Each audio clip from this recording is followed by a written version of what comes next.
I had to give one tip to help you feel better, if I was just limited to one thing, this would be it, and it's to get outside. Now, I said before that I realise that not everybody can do this, and I appreciate and understand that, but if you can get outside, then please do.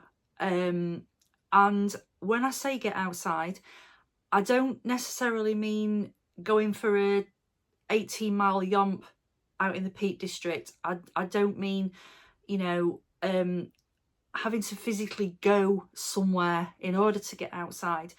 Getting outside could be just standing in your own backyard. It could just be, you know, opening the window and getting some fresh air. We're trying to keep things simple, don't forget, because when we're not feeling great, we need to keep things simple. But it's been proven that getting outside is a massive mood booster.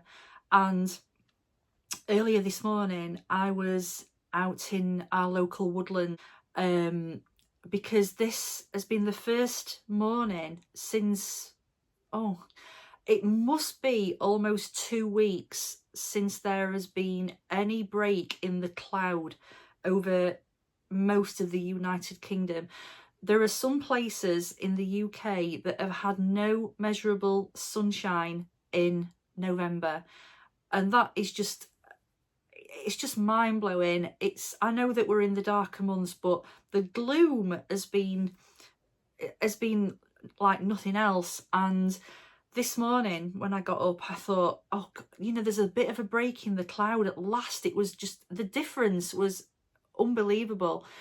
So I went out for breakfast, and then on my way back I went in the local woods and spent some time there, and there was only me, and it was just wonderful to be amongst the trees and the fallen leaves, and I was looking for mushrooms, you know, and it was wonderful. And just to spend that quiet time on my own with nature has made me feel so much better. Now, I'm very lucky that I've got woodlands on my doorstep. I live on the edge of the Peak District, one of the most beautiful natural areas of beauty in the United Kingdom. I am so lucky, and I get that. But on the days when I don't want to go to any of those places, I can just stand outside in my backyard. I'm very lucky to be able to do that. We haven't got a garden. It's literally a concrete yard, but we've brought plants, we've brought some furniture, and we've got ornaments. It's nothing spectacular, but it has some greenery, and those and there are lights as well. I've already told you what I think about lights and how much I love them, and just being out there is so important and so special. And when I'm working from home, I work from home a couple of days a week, excuse me, at lunchtime, I'll go and stand outside with my coffee just to take some air and just to ground myself. And it's so important. If you can do that, it's something that I would, above anything else, is recommend. Just, you know, let the air into your home if you can't get out, but please, if you can get outside, please do, and feel the difference that it makes to your mood and you know, and how you're feeling. That to me is pure magic, and there's nothing like it. And my absolute favourite place to be outside is by the sea, and I think that's true of a lot of us British people. We absolutely love the seaside, and I'm just so excited to be outside at the seaside. And yeah, it's one of my absolute favourite things. It's not something we get to do very often, but when we do, it's a game changer. So yeah, that's one of my absolute favourite things to do. If you can get outside, please do. And there's another point that I want to make about getting outside, going for a walk, whatever. We live in times where absolutely everything has been targetized, if that's even a word. What I mean by that is now we can't even go for a walk without it having to be a counted activity. We have to count the steps that we take. Everything's been turned into a challenge, a competition, a target, and I'm as guilty of using that as anybody. You know, I have an Apple Watch that I mostly got because I've got something wrong with my heart and I need it for the ECG. But anyway, I hate the idea that if you haven't done a certain number of steps a day, that you are lacking in some way. Not everybody can walk. Not everybody can even take a single step. Okay, so I want to make people understand that you can go for a walk and just enjoy it. You know, if you're lucky enough to be able to get out for a walk, you don't have to turn it into an incentive for something. It's just going for a walk. Just enjoy it. And all these things that are shared on social media, oh, you know, so and so did 20,000 steps today, good for them, you know. But literally, I'm telling you now, no one cares. No one is interested in how many steps you did today. It doesn't matter. Just go and enjoy the walk and just be in the moment without having to make everything into a big ball ache that is just something that you feel that is something else you need to tick off your list, because that is the surefire way to make you feel like absolute crap if you don't do it. So yeah, I know this is a bit ranty. If you love doing that, brilliant, you do you. But if you want to lift your mood, just get outside, be with the trees, be with the sea, be with the plants in your garden, be with the flowers in your window box, be with the herb plants that you've put, you know, on a shelf outside. Just enjoy it. Don't turn everything into another massive feat of endurance. Just get outside and enjoy the fresh air. While you're outside, a really, really nice thing to do is to collect little bits and pieces of nature that represent to you the elements. Now, this is something that we did at a ritual group gathering at Maybon last year, and the theme of Maybon, as you know, the autumn equinox, is balance, and the leader of the ritual had a little task for us to do, and we created a little pouch.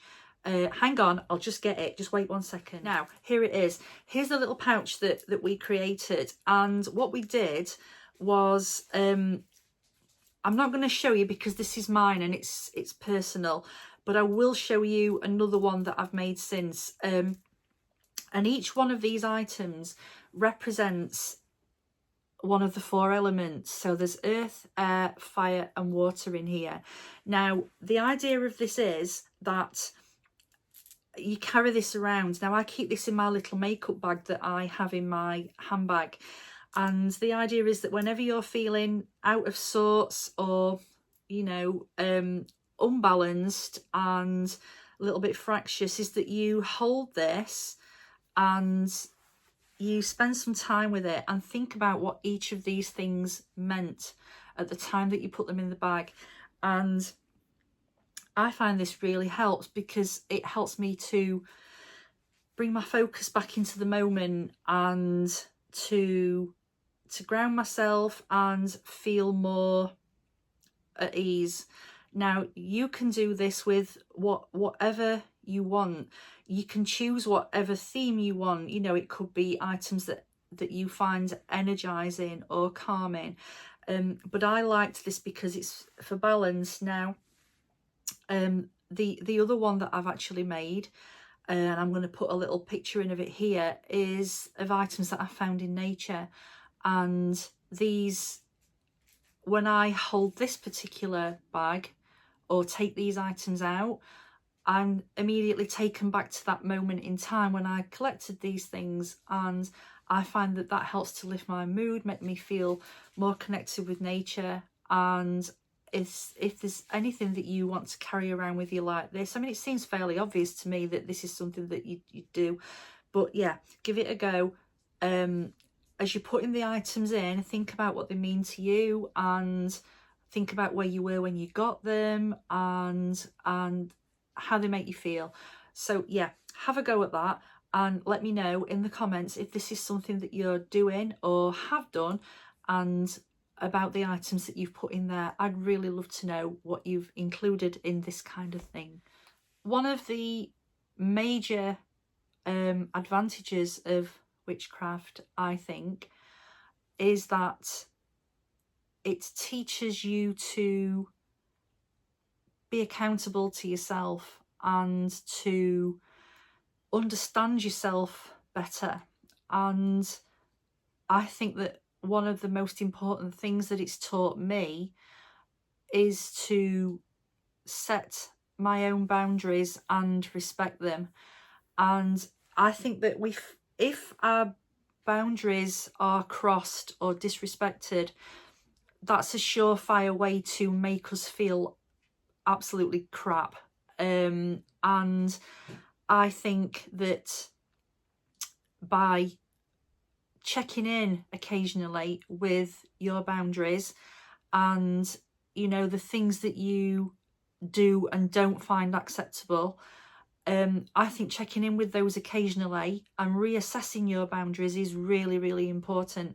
And it gives you more confidence in yourself. It gives you more faith in yourself if you can do that. And I realise how difficult this is for some people. And for me, it was something that for years, you know, the majority of my adult life, in fact, I was such a people pleaser, and ended up completely exhausted, burnt out, feeling completely disrespected. And then when I actually started practicing the craft and understood more about myself and spent more time with myself and how I felt about particular things, that became something that was really, really key to me, setting my own boundaries and refusing to budge on them. Examples that I can give of this are how I let other people treat me, and, you know, things that I find acceptable and not acceptable. And before, I would have just taken everything that was thrown at me and gone away and thought, well, you know, I'm trying to help somebody and that's what you should do. And yeah, that's fine, but you have to come to a point in your life where you need to respect yourself, and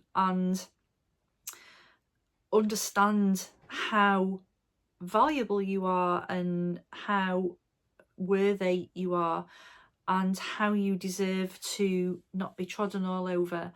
And I think that this is actually probably a discussion for another day.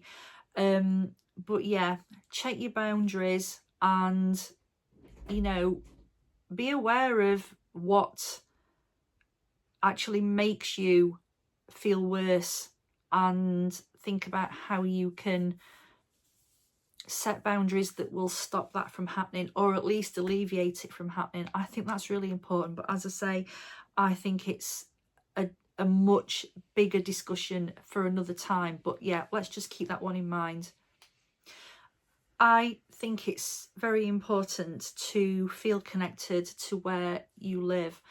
and I think that this is something that you can probably do regardless of your living situation. How, you know, how easy it is for you to practice witchcraft openly, and this isn't even really a witchy thing. It's something that I think would help anybody, to be honest. I think that finding out more about where you live gives you a stronger sense of connection, helps with a sense of community, and also helps to ground you and to keep you stable and give you a sense of belonging in the place that you live. Now, as you know, as you probably know, I was born in Sheffield, which is like 12 miles from here, and I love the city. I love finding out more about it, and it's it's just massively important. I carry it in my heart, and I always will. But I have been coming to Chesterfield since I met Mark almost 30 years ago. And before I met him, I'd spent very little time here, despite it being so close. But I moved here in 2010, before we got married in 2011. And I just absolutely love living here. I love this town so much. I love the people. I love all the places here. I love the fact that it's on the edge of the Peak District. I just love everything about it. I love the history, and I love finding out more about it. And I love reading articles about the town. I love learning about the people that have lived and shaped the town. And I love the sense of community that gives me, and the sense of belonging. And I think that no matter where you are, there's something to be found out about the place. And one of the things that we love to do is look at old photographs of the town in different social media groups.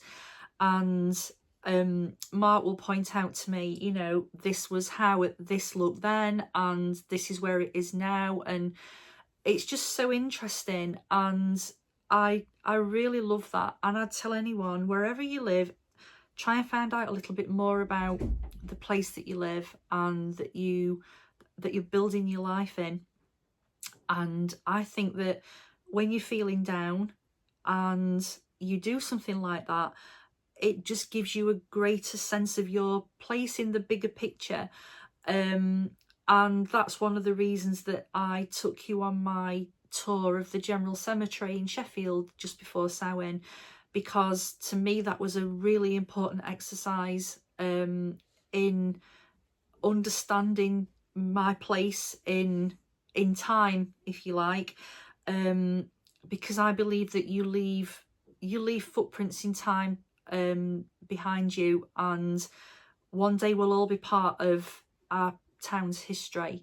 But on a regular basis, just learning more about where you are, the place where you spend most of your time, I find it a real mood booster. I love finding out more about the people that came before me and how my town works now, different aspects of it. So yeah, if you can do that, if it's something that you feel you can do, I think it's of real benefit. And please let me know what where you live and what's special about it. I'd love to know. And we've spoken before about community, and this community that we have built here is something that I never imagined at the beginning of the year that I'd be doing this now. So this has been a massive part of my journey, forming this little community, and the people that have come along are just unbelievably lovely, and you are something that lifts my mood on a daily basis. And I want to thank you again for for doing that, for being part of that. I'll just finish this bit before I get a little bit wobbly. There's one more thing that I think is a really important thing to do as a tactic to make yourself feel better. Now, it's going to sound quite ironic in view of the fact that you are watching me on a social media channel. But what I'm going to say is that I think from time to time, it's of huge benefit to just turn everything off. And by that, I mean complete disconnect from social media, from news channels, from gossip, from the amount of rubbish that is thrown at us constantly every single day. It's exhausting. And we've spoken before about the fact that some of us, including myself, are empaths, and we're like sponges, and we take everybody's energy on board, and we take everyone's feelings and thoughts and everything that comes from those sources, and we take it in, and it's horrendous. It's too much, and everything we do is controlled by some kind of electronic entity, and it's modern life, and I get that, but sometimes you have to step away from it. And one of the things that we do, myself and my husband, when we are not in a good place, we stop watching the news and we have a complete news embargo in our house. Now, that doesn't mean that we don't care about what is happening. It doesn't mean that we're not interested in the situations that are unfolding around the world. Of course we know about them, of course we do, but being bombarded with those things constantly doesn't help us. And it doesn't mean that we can do anything by watching these things. What I'm saying is, it doesn't help us to contribute to any way to alleviate any of this. It just doesn't help. It's just constant bad news, and so we step away from it. And I think that you have a duty, yes, to understand what's going on in the world, but you also have a duty to protect yourself, and you have the right to do that. And I don't think you should feel bad for doing that. I certainly don't feel bad for doing that. I might have done years ago, I don't know. I know to set that as a boundary for myself, that I am allowed to do that. And at the moment, I am not using Facebook. I've used Facebook since, 2009, I think. But at the moment, I'm not on there. I'm sick of being bombarded by negativity, by advertising, by stuff that I am not interested in the slightest. And I know the tactics they use to try and reel you back in. And one of the things that I've noticed is that because I haven't been interacting with Facebook at all, they keep sending me notifications saying, we've got this friend suggestion for you, or you've got this message waiting for you, which they don't do if you're actively engaged with the chat, with the platform. And the reason they do that is to give you the fear of missing out. Well, I don't have that fear of missing out. I don't have that with anything, especially not a digital thing that's not even real, you know. My friends know how to contact me. I know how to contact my friends. The point I'm making is that I don't need this thing to help me do that. And I don't want to see a lot of what is on there. I'm not interested. So yeah, I'm sorry. It's not an anti-Facebook rant by any stretch of the imagination, because I do think it's got its place. I do think it can be useful, but for the moment, I can't see myself coming back anytime soon. It just doesn't serve me well, and it just makes my mood fall through the floor. And that's what we're talking about today, is we want things that lift us up. You know, it's another step to cutting out the chatter in our heads that we don't need. So yeah, turn it off, you know. Take the app off the home screen, take you know, delete it, deactivate it. You can always go back, you know. Excuse me, if you want to. But all I'm saying is, when you're not feeling great, it can be a tool in your arsenal, is to just have a complete digital detox. Come back to yourself, spend time with yourself, spend time with your actual friends, not people that you've never met and have no real connection with, other than you both like funny cats, you know. I know that that's probably a bit of an exaggeration, but that's what a lot of these digital friendships are. Now, I've been very, very lucky that I have met people online who have ended up being some of the best friends I have ever had, and I'm so thankful for that. But not everybody is that lucky, and there are some absolute whack jobs out there, and you just have to cut yourself off and protect yourself. So honestly, I've not been on Facebook for a couple of weeks, and I feel so much better, and I can see the change in myself. I can see the change in my demeanour. I feel happier.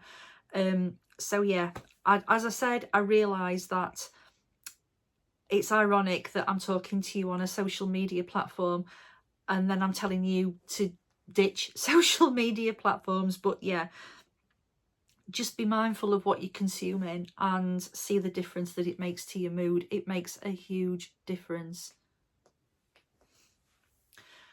Okay, I think that for today we've covered a hell of a lot of ground, and I really hope that somewhere in my incoherent ramblings you've managed to pull some things out that will help to make you feel better when you're having a bad day.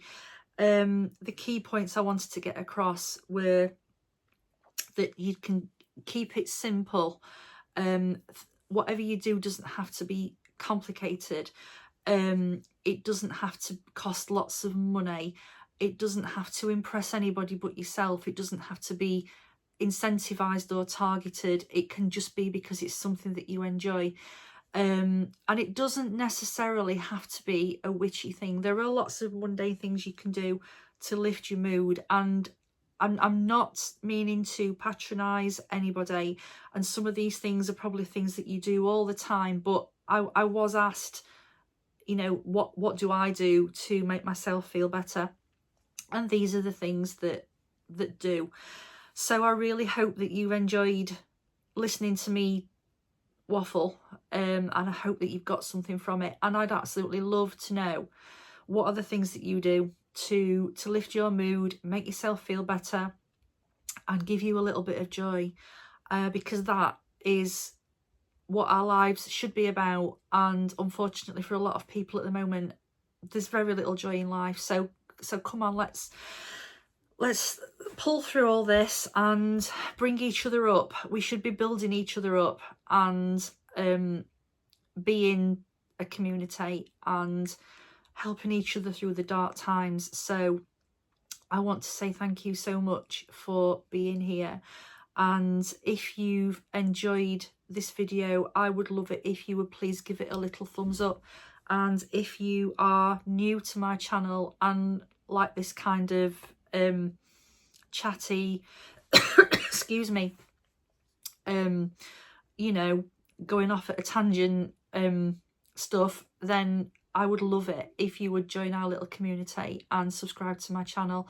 I'd absolutely love to have you along on this journey that we're all on, and I will see you again very, very soon. And in the meantime, keep in touch via the community page, and yeah, we'll talk more about this kind of thing. I think it's really important, and what is really, really important is that you look after yourselves, look after each other, and that you keep your light shining, because these little glimmers, as we call them, these little glimmers of joy and hope are what will keep us going and will bring us through the hard times together. And if we are united, we can do that, you know. I'm aware that there's probably lots of non-witches watching this, and I love that you're here. I love that you're part of this little community. You are as welcome here as all the witchy people who are here as well. And keep your light shining, and shine as bright as you can, and keep your lovely heads up. And until we meet again, please take care, look after yourselves, and blessed be.